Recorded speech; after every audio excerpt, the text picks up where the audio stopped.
Livro 3, capítulo 1.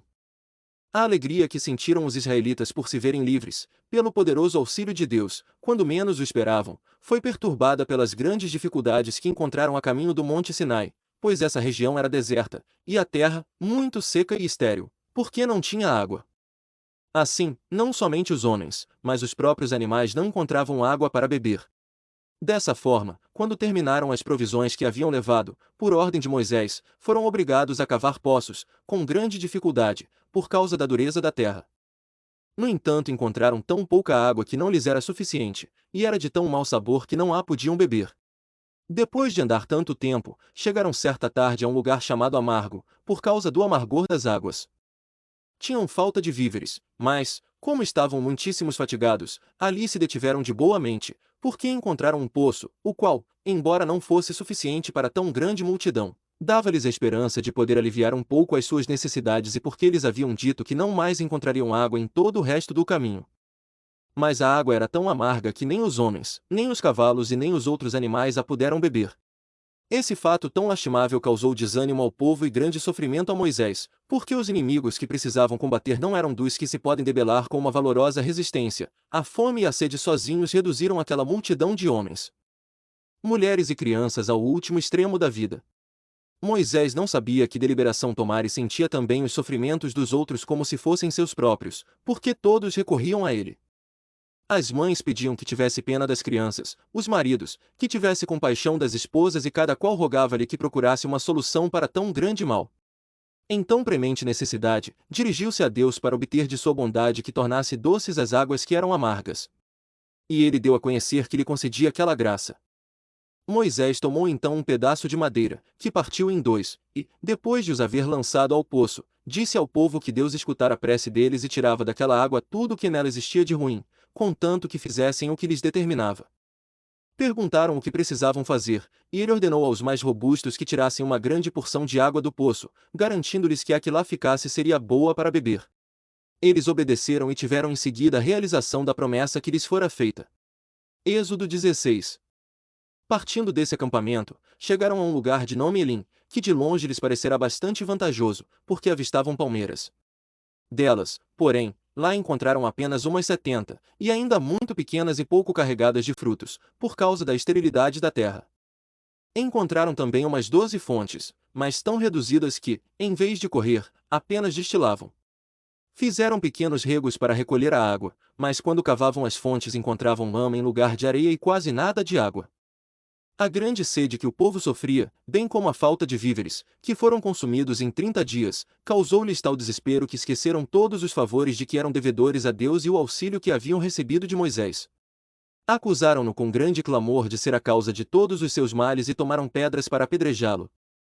Esse homem extraordinário, ao qual a consciência nada reprovava, não se admirou por vê-los tão exaltados contra ele, mas, confiando em Deus, apresentou-se a eles com um semblante em que a majestade de Deus imprimia respeito e disse-lhes, com aquela maneira de falar que lhe era habitual e tão própria para persuadir, que não deviam, pelo que estavam sofrendo, esquecer as obrigações que deviam a Deus, mas, ao contrário, tivessem diante dos olhos as tantas graças e favores com que ele os havia acumulado, quando menos os podiam esperar de sua bondade, e a continuação de seu auxílio.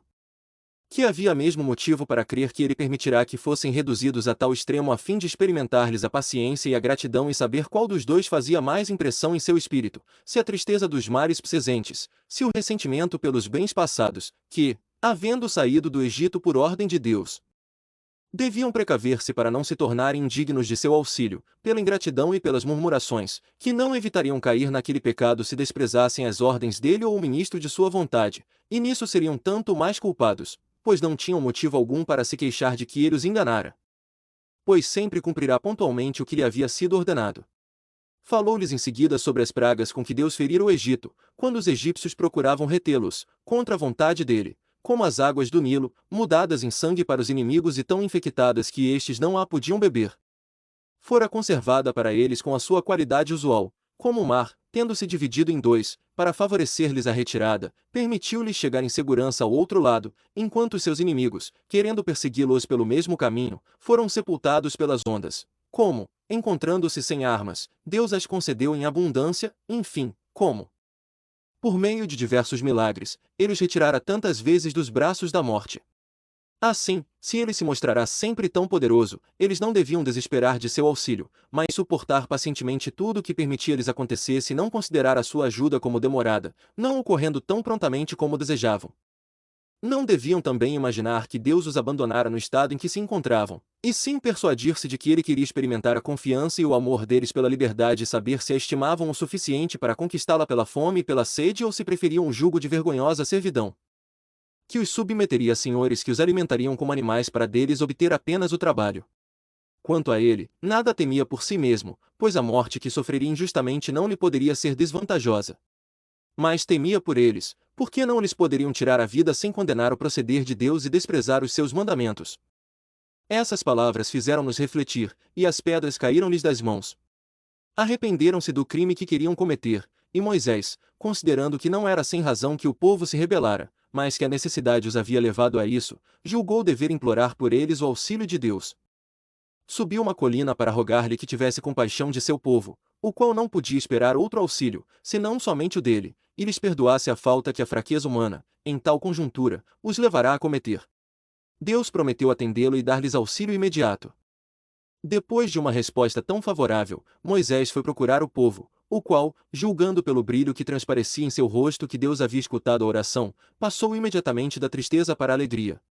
Moisés declarou que lhes anunciava da parte de Deus a salvação e o término de seus males. Logo depois, uma grande multidão de codornizes, aves muito comuns no Estreito da Arábia, atravessou esse braço de mar. Cansadas de voar, caíram no acampamento dos hebreus. Lançaram-se então sobre as aves, o alimento que lhes era mandado por Deus em tão urgente necessidade, e Moisés agradeceu-lhe por ter cumprido tão prontamente o que lhe fora grato prometer. Essa graça, porém, não veio sozinha. A infinita bondade de Deus acrescentou-lhe uma segunda. Moisés orava com os braços levantados para o céu, quando começou a cair uma espécie de orvalho, que engrossava à medida que descia. Moisés julgou que bem poderia ser outro alimento que Deus lhes mandava também, provou-o e achou-o excelente.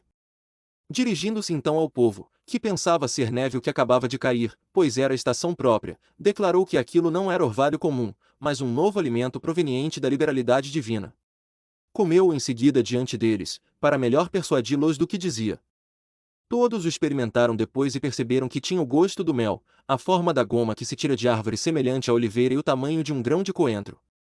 Todos ajuntaram-no, e Moisés ordenou-lhes que recolhessem apenas o suficiente para cada dia, isto é, uma medida certa, de nome Gomer. Asseverou, ao mesmo tempo, que aquele alimento não lhes haveria de faltar, querendo, com a proibição, pôr limites à avareza dos mais fortes, que teriam impedido os mais fracos de ajuntar o necessário. Com efeito, se alguém, contra a ordem de Deus, recolhia mais que o permitido, inútil tornava-se o trabalho, porque o alimento, guardado para o dia seguinte, ficava amargo, estragado e cheio de bichos. E assim, era verdade que havia nesse alimento algo de sobrenatural e divino. Tinha ainda isto de extraordinário, aqueles que o comiam achavam-no tão delicioso que não queriam outro.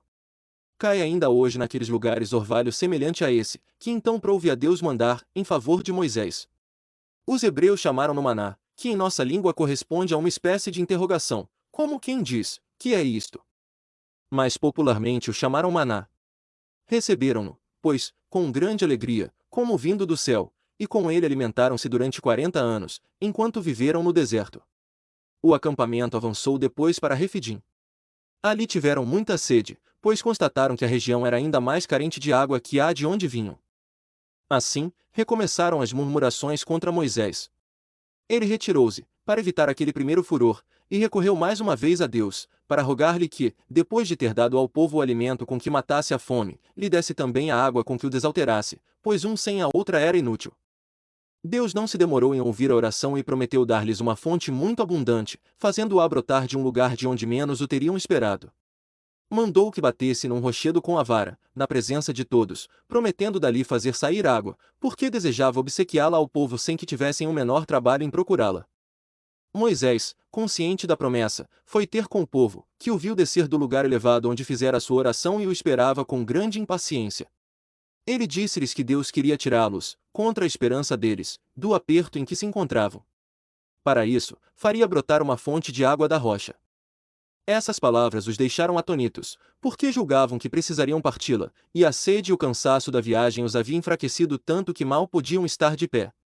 Moisés, porém, feriu o rochedo com a vara. No mesmo instante, a rocha dividiu-se em duas e dela brotou grande abundância de água cristalina. A surpresa não foi menor que a alegria. Beberam todos com prazer e acharam que tinha doçura muito agradável, sendo deveras água milagrosa, um presente das mãos de Deus. Então ofereceram-lhe sacrifícios em ação de graças por tão grande benefício e conceberam grande veneração por Moisés, que era tão querido dele. A Sagrada Escritura dá testemunho desta promessa feita por Deus a Moisés, que de um rochedo brotaria água.